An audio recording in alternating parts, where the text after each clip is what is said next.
My name is Ben Frail. I'm the National Patriotic Instructor of the Sons of Union Veterans of the Civil War. I'm also the Department Commander of the Department of Rhode Island and a member of Major Sullivan Ballou Camp Number 3. I joined the SUVCW at the age of 14 in 2003 and have been in the order for almost 20 years. Quickly after joining the organization, I found a couple of guys that were reenactors of the Civil War. However, I quickly found out that the SUVCW was not about reenacting. It was about preserving the memory of the soldiers and sailors and Marines of the Union Army. When I first joined, I did not have, or did not know, I should say, of an ancestor that served during the war. I joined as an associate member. I had a general love of United States history, particularly of the American Civil War, and that's why I chose to join. I wanted to help preserve these men's memories and legacies. A few years later, found out through family research that I did have a few family members that did serve in the war, and was able to change my membership status from associate to lineal. In the 20 years that I've been in the organization, I've accomplished a lot with my brothers of the Department of Rhode Island and Major Sullivan Ballou Camp Number 3.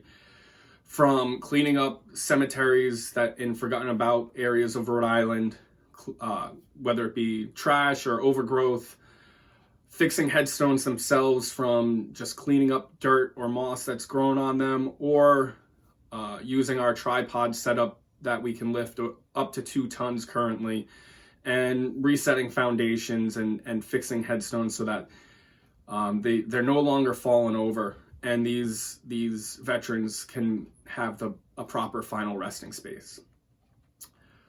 My most prolific or favorite memory from being in the SUVCW occurred 13 years ago, when a state highway in Rhode Island, unfortunately in the 60s or 70s when it was created, was built over the state paupers cemetery, or a cemetery for people who couldn't afford an actual burial. Unfortunately, about 15 years ago, Rhode Island was hit by a storm and caused severe flooding, and about 70 of those bodies were washed out from underneath Rhode Island Route 37. One of those being Private Michael McElroy of the 2nd Rhode Island. Through research, we found out as an organization that Private McElroy had never received proper military honors. He had died in the state asylum and was just unceremoniously buried. When we identified his remains, we were able to reach out to the Rhode Island National Guard and provide him proper military burial with a full firing detail and funeral flag ceremony that was presented to, unfortunately he had no next of kin, so it was presented to the president of the Auxiliary of the Sons of Union Veterans of the Civil War for the Department of Rhode Island at the time. To this day, it's the most moving ceremony that I've ever done in my life, let alone as a member of the SUVCW. There was one moment when we were in the mausoleum and we put his bones back into, or not back into, but into the casket that was made for him. And the 2nd Rhode Island was known for having red blankets, and we had a red blanket purchased for the event, put it over his remains, and the body filled in as if there was flesh and muscle still there, even though all that was left of him was skeleton. There wasn't a dry eye in that mausoleum, and to this day it still chokes me up, because it was a very moving and meaningful experience in my life, and definitely a memory that I'll cherish for the rest of my life. And that's what this order has done for me, is given me memories and friendships that I will cherish for a lifetime. In the 20 years that I've been in, I've made countless friends, and they're all lifelong friends. and it's something that I wouldn't change a moment of it. And as I'm continuing this organization, I meet more and more great people, and I work with more and more great people on a daily basis. And we all have the same goal, which is to make sure that we're preserving the memory of the men that preserved the Union. And sometimes we don't agree on how to do it. However, we always come to some type of common ground, and we get the job done, and we work together. And that sense of camaraderie and brotherhood and being able to put aside our difference of opinion to get that common goal accomplished is something that is amazing to see. One of the other things that I do with the organization is I go back to local high schools in Rhode Island, and I teach about what it's like to live as a Civil War soldier to high school sophomores. To me, this is very unique and very rewarding because you have kids who are growing up in the age of the internet. You know, they pull out their phone and they can, let me Google the question real quick. To be able to sit there and tell them, hey, 160 years ago, not only did they not have their phone, but they didn't have plastic, which is a lot of what your phone is made out of. They didn't have some of the simple materials that we take for granted today, and some of the simple things that we take for granted today. It really does put it in perspective for them.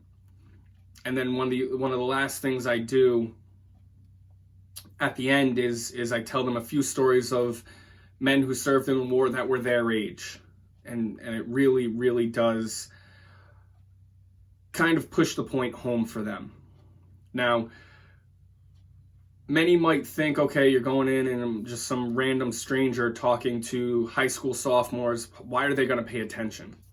Well, I try to take a different approach. And I don't go in dressed in my uniform. I go in and I'm in khakis and a polo, or dressed like I am today. And I bring all the gear in, and I try to find one of or two of the most popular kids in the class, and I get them to volunteer, and they usually quickly do volunteer, and they become my mannequins for the day. They wear the uniform, they wear the gear.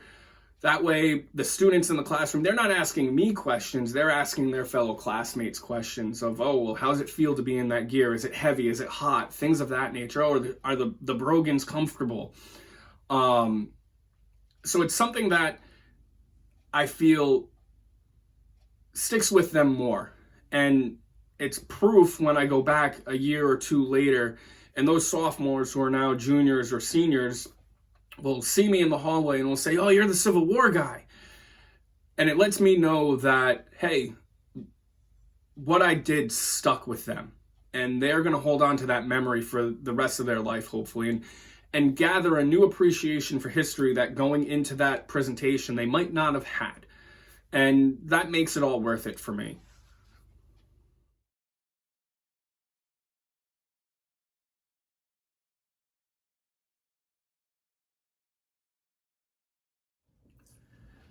I am the fourth great grandson of Hugh Frail, who immigrated from England to the United States in the 1850s. He settled in western Pennsylvania, where he joined the 67th Pennsylvania Volunteer Infantry in 1862. At the Second Battle of Winchester in 1863, he was captured with a large contingent of his regiment and was paroled after the Gettysburg campaign, and they reformed the 67th. A year later, at the Battle of the Wilderness, he was again captured, and this time sent to Andersonville prison camp, where he stayed until he was paroled for medical reasons in late 1864, early 1865. He was sent to West Philadelphia Army Hospital, where he weighed in at 85 pounds, which was the reason why he was paroled, because he nearly starved to death. He recuperated at that hospital until it was closed after the war. While he was there, he met his second wife.